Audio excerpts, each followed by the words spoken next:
Carson, I like your book so much that not only did I buy them all, and I couldn't find them all, I don't know why, but I've got this many here, but then I've got 6 of them on Audible. Thank you, my friend. And I've got 2 more somewhere.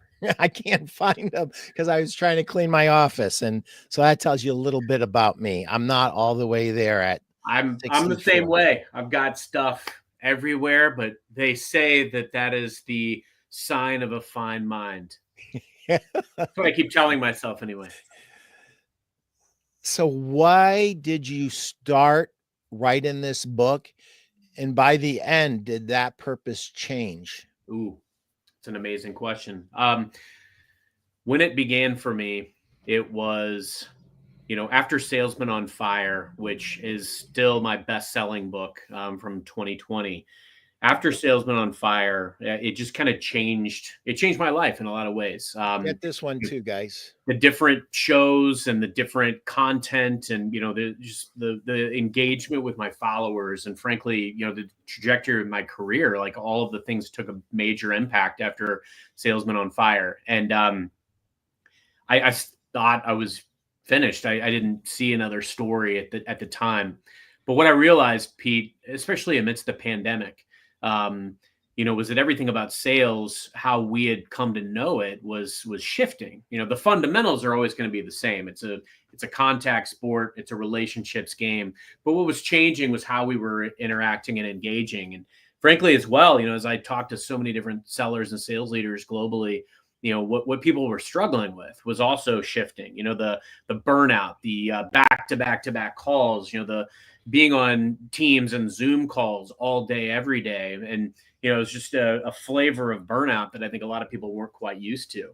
And at the same time, I'm getting into the major leagues in my career, and I'm developing and driving some of the largest deals that I've ever touched and been a part of. So I'm learning at a rapid pace, and negotiation lessons that I was taking, and how I was just breaking down barriers when it came to getting into different lines of business, how I was defining my prospecting, how I was leveraging LinkedIn, but also AI. A lot of things were changing. And, amidst all of it was pushing through every day, having to, being used to being a road warrior, being out in the field regularly, but having to come and sit at this desk every morning and be on back-to-back calls. Some days was excruciating, and, I'd have to put on my mask and, be top of the heap and act like nothing fazed me, even though outside that door, sometimes everything was crashing down with family and health situations and things of that nature. And so I literally just adopted the mantra, the show must go on. I was listening to this song to hype me up before tough negotiations, brutal conversations where, IT or procurement would rake me over the coals because I had the audacity to reach out to their board or their C-level. And I'm doing what I'm getting paid to do. And I'm going out and creating gargantuan strategic deals out of thin air with LinkedIn contacts that people didn't believe would happen. I mean, I was literally told the largest deal that I signed during that time was told by multiple internal stakeholders, these guys are never going to sign this deal. They're going to leave you at the altar. I had people that had jumped in to help me that abandoned me because they didn't think this thing was going to happen. It did. But my point in saying all that is there was more story to tell.